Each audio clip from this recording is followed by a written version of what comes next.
இலங்கையர்கள் உட்பட 300 பேர் பனாமாவில் தடுத்து வைப்பு. நீதிமன்ற தாக்குதல் குறித்து முன்கூட்டியே தகவல், பாராளுமன்ற உறுப்பினர் கருத்து. சமூக புதைகுழியினை மறைக்கும் முகமாக தையிட்டு விகாரை கட்டப்பட்டுள்ளதா? அருத்தந்தை மா சக்திவேல்.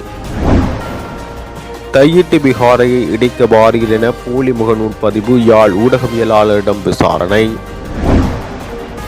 அரசியல்வாதிகளின் ஆசீர்வாதத்தால் வழங்கப்பட்ட பாதாள உலகம், பொது பாதுகாப்பு அமைச்சர் சுட்டிக்காட்டு. அழகு கலை நிலையங்களின் உரிமையாளர்களுக்கு விடுக்கப்பட்டுள்ள எச்சரிக்கை. கனிமுள்ள சஞ்சீவவின் சீடரால் நடத்த திட்டமிடப்பட்ட துப்பாக்கிச் சூடு, வெளியான சிசிடிவி காணொளிகள். தையிட்டியில் தனியார் காணியில் பௌத்த விகாரை உடனடியாக அகற்ற வேண்டும் என லண்டனில் கவனஈர்ப்பு போராட்டம். கொழும்பு புதுக்கடை நீதவான் நீதிமன்றத்தில் நடந்த கொலை குறித்து புலனாய்வு பிரிவினருக்கு முன்கூட்டிய தகவல் கிடைத்திருந்ததாக தெரிவிக்கப்பட்டுள்ளது. ஐக்கிய மக்கள் சக்தியின் பாராளுமன்ற உறுப்பினர் ரோஹண பண்டார நேற்று பாராளுமன்றத்தில் தெரிவித்தார். இந்த தாக்குதலுக்கு தயாராகி வந்த சிங்கப்பூர தேவகை இசாரா சிப்பந்தி என்ற பெண் பற்றிய தகவலை புலனாய்வு பிரிவு வழங்கியிருந்தது என அவர் இதன்போது குறிப்பிட்டுள்ளார். இந்த நிலையில் தேசிய பாதுகாப்பு நிபுணர்கள் எதுவும் செய்யவில்லையா என அவர் கேள்வி எழுப்பியுள்ளார். சமூக புதைகுழியை மறைக்கும் முகமாக தையிட்டு விகாரை கட்டப்பட்டுள்ளதா என சந்தேகம் இருப்பதாக சமூக நீதிக்கான செயற்பாட்டாளரும் அரசியல் கைதிகள் விடுதலை செய்வதற்கான தேசிய அமைப்பின் இணைப்பாளருமான அருத்தந்தை மா சக்திவேல் கேள்வி எழுப்பியுள்ளார். அவ்வறிக்கையில், படையினரை பொறுத்தவரை தமிழர் பிரதேசத்தில் நாட்டின் சட்டங்கள் எல்லாம் இவர்களின் இரும்பு சப்பாத்தின் கீழ் ஏற்கனவே இன்னொரு அடையாளமே அவர்களால் தையிட்டியில் தனியார் காணியில் கட்டப்பட்ட திச விகாரையாகும். இவ்வநீதிக்கு எதிராக ஜனநாயக உரிமையோடு போராடுபவர்களுக்கு எதிராக போலீசாரும் செயற்பட்டு போராட்டம் தொடராததற்கு அடையாளம் காணப்பட்டோரை விசாரணைக்கு அழைப்பதையும் கைது செய்து நீதிமன்றத்தில் நிறுத்துவதையும் வன்மையாக கண்டிக்கின்றோம். இந்த நிலையில் இவ்வாறான நாட்டில் தமிழர் பிரதேசம் உட்பட பல பகுதிகளில் சமூக மனித புதைகுழிகள் கண்டுபிடிக்கப்பட்டாலும் அது தொடர்பான விசாரணை முழுமை பெற்றதாக இல்லை. காணாமலாக்கப்பட்ட உறவுகள் தேடுவோர் சமூக புதைகுழிக்குள் முன்னால் நின்று கண்ணீர் விடுகின்றனர், நீதி கேட்டு வீதியில் நிற்கின்றனர். இவர்களுக்கு இன்று வரை நீதி கிடைக்கவில்லை. இந்த நிலையில் இவ்வாறான ஒரு சமூக புதைகுழியினை மறைக்கும் முகமாக இவ்விகாரை கட்டப்பட்டுள்ளதா என மக்கள் சந்தேகம் கொள்வதாக அவர் சுட்டிக்காட்டியுள்ளார்.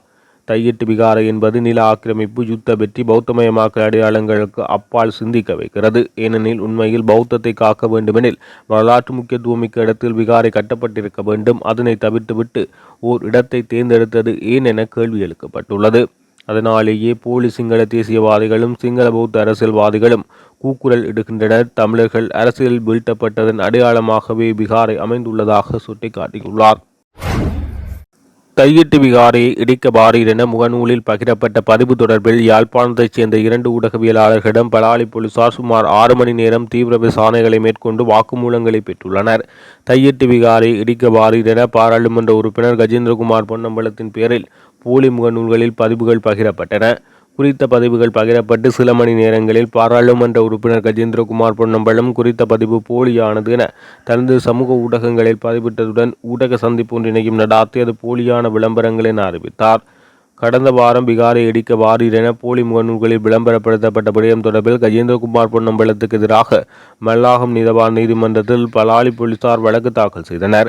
இந்த நிலையில் யாழ் பிராந்திய ஊடகவியலாளர்களான கந்தசாமி பரதன், தம்பித்துறை பிரதீபன் ஆகிய 2 ஊடகவியலாளர்களிடம் வாக்குமூலம் பெறுவதற்காக பலாலி போலீஸ் நிலையத்தின் உப போலீஸ் பிரிவுக்கு அழைத்த போலீசார் ஊடகவியலாளர்களை அங்கிருந்து உயர் பாதுகாப்பு வலயத்தினுள் உள்ள பலாலி போலீஸ் நிலையத்துக்கு அழைத்துச் சென்று விசாரணைகளை முன்னெடுத்தனர்.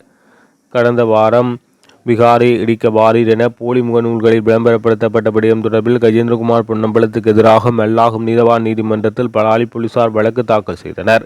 இந்த நிலையிலேயே ஊடகவியலாளர்கள் கந்தசுவாமி பரதன், தம்பித்துறை பிரதீபன் ஆகிய 2 ஊடகவியலாளர்களும் வாக்குமூலம் பெறுவதற்காக பலாலி உப போலீஸ் பிரிவுக்கு அழைத்த போலீசார் ஊடகவியலாளர்களை அங்கிருந்து பாதுகாப்பு வலயத்துக்கு கொண்டு சென்று விசாரணைகளை முன்னெடுத்தனர். 2 ஊடகவியலாளர்களின் தொலைபேசிகளை பெற்று சோதனையிட்டதுடன் அவர்களிடம் சுமார் 6 மணி நேரம் தீவிர விசாரணைகள் முன்னெடுத்து வாக்குமூலங்களை பெற்றுக் கொண்டனர். பின்னர் குறித்த வழக்கு விசாரணைகள் தொடர்பில் தாம் அழைக்கும் போது நீதிமன்றத்துக்கு சமூகம் அளிக்க வேண்டுமென நிபந்தனையுடன் இருவரையும் போலீசார் விடுவித்துள்ளனர். இதேவேளை தையிட்டு விகாரைக்கு எதிராக போராட்டத்தை முன்னெடுத்த முன்னாள் உறுப்பினர் செல்வராசா கஜேந்திரன், நல்லூர் பிரதேச சபையின் முன்னாள் உறுப்பினர் வாசுகி சுதாகரன் உள்ளிட்டோரை பலாலி போலீசார் வாக்குமூலம் வழங்குவதற்கு வியாழக்கிழமை போலீஸ் நிலையத்துக்கு அழைக்கப்பட்டு 2 மணி நேரம் காத்திருக்க வைத்த பின்னரே வாக்குமூலங்கள் பெறப்பட்டதாக தெரிவிக்கப்படுகிறது.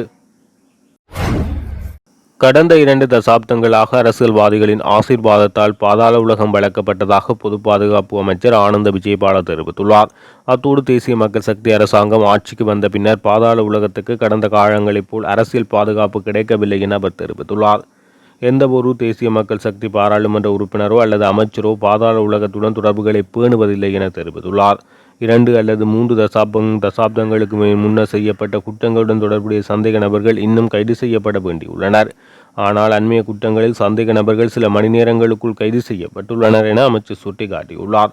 இந்த நிலையில் பாதாள உலகத்தை எதிர்த்து போராட அரசாங்கம் அனைத்து நடவடிக்கைகளையும் எடுத்து வருவதாகவும் பாதுகாப்பு காரணங்களுக்காக சில நடவடிக்கைகளை வெளியிட முடியாது என தெரிவித்துள்ளார். வெளிநாட்டில் இருந்து பெறப்பட்ட பணம் தொடர்பில் தன்னிடம் பயங்கரவாத ஒழிப்பு மற்றும் விசாரணை பிரிவினால் 2 மணி நேர விசாரணை மேற்கொள்ளப்பட்டதாக மட்டக்களப்பு மாவட்ட சிவில் சமூக செயற்பாட்டாளர் லவகுமார் தெரிவித்துள்ளார். 2016 ஆண்டிலிருந்து 2019 ஆண்டு காலத்துக்குள் என்னுடைய ஒரு உறவினர் வெளிநாட்டிலிருந்து 41,000 ரூபாய் பணம் எனக்கு அனுப்பியிருந்தார். இந்த பணம் எனக்கு எதற்காக அனுப்பப்பட்டது என என்னிடம் 2 மணித்தியாலத்துக்கு மேலதிகமாக விசாரணை மேற்கொள்ளப்பட்டது என அவர் குறிப்பிட்டுள்ளார். 2021 ஆண்டு மே 18 முள்ளிவாய்க்காலில் உயிர்நீத்த உறவுகள் நினைவு கூர்ந்து நாங்கள் நினைவேந்தல் செய்த போது பயங்கரவாத தடுப்பு சட்டத்தின் கீழ் கைது செய்யப்பட்டு சுமார் 6 மாத காலங்கள் தடுத்து வைக்கப்பட்டிருந்ததாக குறிப்பிடுகிறார். இதன் பின்னராக 2021 ஆண்டு 12 மார்ச் 8 பிணையில் விடுவிக்கப்பட்டு 2022 ஆண்டு 3 நாங்கள் சட்டமா அதிபரிடமிருந்து வந்த ஆலோசனைகளுக்கு அமைவாக இந்த வழக்கில் இருந்து விடுவித்து விடுதலை செய்யப்பட்டோம். இதன் பின்னர் கடந்த வருடம் 2024 ஆண்டு 2 மாதம் 24 பயங்கரவாத தடுப்பு பிரிவினரால் மட்டக்களப்பு காரியாலயத்துக்கு அழைக்கப்பட்டு விசாரணைகளுக்கு உள்ளாக்கப்பட்டதாக அவர் சுட்டிக்காட்டியுள்ளார்.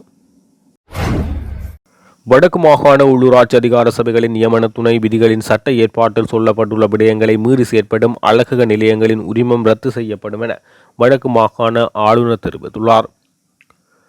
வடக்கு மாகாண ஆளுநர் செயலகத்தில் மாகாண அழகக சங்க பிரதிநிதிகளுடன் கலந்துரையாடல் நேற்று இடம்பெற்றது. ஒரு சில அழகக நிலையங்களின் சங்கத்தின் கட்டுப்பாடுகள் மீறி செயற்படுவது தொடர்பில் ஏற்கனவே ஆளுநருக்கு தெரியப்படுத்தப்பட்டிருந்த நிலையில் அதற்கமைவாக நேற்றைய கூட்டம் ஒழுங்குபடுத்தப்பட்டிருந்தது. உள்ளூராட்சி மன்றங்களில் உரிமம் வழங்கப்படும் போது உள்ளூராட்சி மன்ற அதிகார எல்லைக்குள் சிகை அலங்கரிப்பு நிலையம், நாவிதன் கடைகள், அழகுக்கலை நிலையங்களை நடாத்தி செல்வதை முறைப்படுத்துதல், ஒழுங்குபடுத்துதல், கண்காணிப்பு செய்தல் மற்றும் கட்டுப்படுத்துதல் தொடர்பான நியமன துணை மற்றும் ஒவ்வொரு ஆண்டும் உரிமம் வழங்குவதற்காக உள்ளூராட்சி அமைச்சின் செயலாளர் சுட்டிக்காட்டினார். இந்த நியமன துணை விதியின் கீழ் பாடசாலை மாணவர்களுக்கான தலைமுடி வெட்டுதல் கூட இவ்வாறு அமைய வேண்டும் என தெளிவாக சொல்லப்பட்டுள்ளதால் இதற்கமைவாகவே அனைத்து அழகக நிலையங்களும் செயற்பட முடியும் என ஆளுநர் இதன் போது தெரிவித்தார். நியமன துணை விதியை மீறும் அழகக நிலையங்கள் தொடர்பில் அழகக சங்கங்கள் அந்தந்த உள்ளூராட்சி மன்றங்களுக்கு முறைப்பாடு செய்ய முடியும் என குறிப்பிட்ட ஆளுநர் அதற்கமைவாக அத்தகைய அழகக நிலையங்களின் உரிமத்தை உள்ளூராட்சி மன்றங்கள் எதிர்காலத்தில் ரத்து செய்யும் என தெரிவித்தார். நீர்கொழும்பு பகுதியில் கனேமுள்ள சஞ்சீவவின் சீடர் ஒருவரால் மற்றொரு துப்பாக்கிச்சூடு முயற்சி மேற்கொள்ளப்பட்டதாக தெரிவிக்கப்படுகிறது. குறித்த துப்பாக்கிச்சூடு சம்பவம் நேற்று நீர்கொழும்பு காவல் பிரிவின் காமச்சுவடைப்பள்ள பகுதியில் அமைந்துள்ள ஒரு கடையின் உரிமையாளர் மீது நடத்த திட்டமிடப்பட்டது. சம்பவம் தொடர்பில் மேலும் தெரிய வருவது இந்த துப்பாக்கிச்சூடு நடத்தியவர்கள் மிரிஸ் அந்தோனி என்பவரின் மூத்த மகனை குறிவைத்து தாக்க வந்துள்ளதாக தெரிவிக்கப்படுகிறது. மோட்டார் சைக்கிளில் வந்த 2 நபர்கள் துப்பாக்கிச்சூடு நடத்த முயன்றுள்ளனர். இந்த நிலையில் சம்பவத்தின் போது துப்பாக்கி செயலில் இருந்ததால் அவர்கள் குறித்த இடத்தை விட்டு தப்பி சென்றுள்ளதாக தெரிவிக்கப்படுகிறது. கனேமுள்ள சஞ்சீவவின் கீழ் உள்ள கமாண்டோ சரிந்த என்ற நபர் குறித்த வர்த்தக நிலையத்தில் கப்பம் கோரி பணம் கேட்டதாகவும் பணம் செலுத்தப்படாத நிலையில் இந்த துப்பாக்கிச்சூட்டை நடத்த வந்ததாகவும் தெரிவிக்கப்படுகிறது. சந்தேக நபர்களை கைது செய்ய போலீசார் தீவிர விசாரணைகளை முன்னெடுத்து வருகின்றனர். இலங்கையின் முதல் நீர் மின்கலமான மகா உயா பம்ப் செய்யப்பட்ட சேமிப்பு மின் திட்டத்தை ஆரம்பிப்பதற்கு இலங்கை மின்சார சபை தயாராகியுள்ளது. மொத்தம் 600 மெகாவாட் திறன் கொண்ட இந்த திட்டம் சூரிய மற்றும் காற்றாலை மின்சாரத்திலிருந்து உற்பத்தி செய்யப்படும் மின்சாரத்தை சேமித்து தேவை அதிகரிக்கும் போது அதை மீண்டும் மின்கட்டமைப்புக்கு வழங்கும். இந்த திட்டம் ஒரு பெரிய அளவிலான எரிசக்தி சேமிப்பு அமைப்பாகும். இது அரநாயக்க மற்றும் நாவலப்பட்டி பகுதிகளில் அமைந்துள்ள 2 நீர்த்தேக்கங்களை 2.5 கிலோமீட்டர் சுரங்கப்பாதையுடன் இணைப்பதன் மூலம் செயல்படும். பிரகாசமான பசுமை எரிசக்தி எதிர்காலத்தை நோக்கிய இலங்கையின் பயணத்துக்கு ஆதரவளிக்குமாறு இலங்கை மின்சார சபை பங்குதாரர்களுக்கு அழைப்பு விடுக்கப்பட்டுள்ளது. இலங்கை இராணுவத்தினரால் சட்டவிரோதமாக தமிழரின் பூர்வீக நிலத்தில் அமைக்கப்பட்டுள்ள புத்த விகாரை நீக்க கோரி பிரித்தானியாவுக்கான இலங்கை தூதரகம் முன்பாக மாபெரும் போராட்டம் ஒன்று வெள்ளிக்கிழமை இடம்பெற்றது. நமது தாயக நிலப்பரப்பான யாழ்ப்பாணம் தையிட்டியில் தனியாருக்கு சொந்தமான காணியில் சட்டவிரோதமாக இராணுவத்தினரால் அமைக்கப்பட்டுள்ள பௌத்த விகாரைக்கு எதிர்ப்பு தெரிவித்து தாயகத்தில் மக்களால் முன்னெடுக்கப்படும் தொடர்ச்சியான போராட்டங்களுக்கும் தார்மீக ஆதரவை உலக நாடுகள் தெரிவிக்கும் வகையில் இந்த கவனஈர்ப்பு போராட்டம் நடைபெற்றதுடன் இதனை தமிழர் சுயநிர்ணய அமைப்பு ஏற்பாடு செய்திருந்தது. ஜனாதிபதி அனுரகுமார திசாநாயக்க தலைமையில் யாழ் மாவட்ட அபிவிருத்தி குழு கூட்டத்தின் போதும் தையிட்டியில் அமைக்கப்பட்டுள்ள விகாரைக்கு தமிழ் கட்சிகளின் தலைவர்கள் கடும் எதிர்ப்பை வெளியிட்டனர். இந்த விகாரை உடனடியாக அகற்றப்பட வேண்டும் என தமிழ் மக்களின் கோரிக்கையாக உள்ளது என தெரிவிக்கப்பட்டுள்ளது. அமெரிக்க ஜனாதிபதி டொனால்ட் ட்ரம்பின் நிர்வாகத்தால் நாடு கடத்தப்பட்ட இலங்கை உட்பட பல்வேறு நாடுகளைச் சேர்ந்த கிட்டத்தட்ட 300 பேரை பனாமா ஒரு விருந்தகத்தில் தடுத்து வைத்துள்ளது. இவர்களை சொந்த நாடுகளுக்கு திரும்ப ஏற்பாடு செய்யும் வரை அங்கு அதிகாரிகளால் தங்க வைக்கப்பட்டுள்ளனர். இந்த நிலையில் தடுத்து வைக்கப்பட்டுள்ள புலம்பெயர்ந்தோர் உதவி மற்றும் எங்கள் நாட்டில் நாங்கள் காப்பாற்றப்படவில்லை என்ற வாசகங்களை ஜன்னல்களின் ஊடாக கவன ஈர்ப்புக்காக வைத்திருக்கின்றனர். ஈரான், இந்தியா, நேபாளம், இலங்கை, பாகிஸ்தான், ஆப்கானிஸ்தான், சீனா மற்றும் பிற நாடுகள் உட்பட ஆசிய நாடுகளைச் சேர்ந்தவர்கள் நேரடியாக நாடு கடத்துவதில் அமெரிக்கா சிரமத்தை எதிர்கொள்கிறது. எனவே பனாமா ஒரு நிறுத்துமிடமாக பயன்படுத்தப்படுகிறது. பனாமாவுக்கும் அமெரிக்காவுக்கும் இடையிலான இடப்பெயர்வு ஒப்பந்தத்தின் ஒரு பகுதியாக புலம்பெயர்ந்தோருக்கு மருத்துவ உதவி மற்றும் உணவு வழங்கப்பட்டு வருவதாக பனாமாவின் பாதுகாப்பு அமைச்சர் பிராங்க் அப்ரஹோ தெரிவித்துள்ளார்.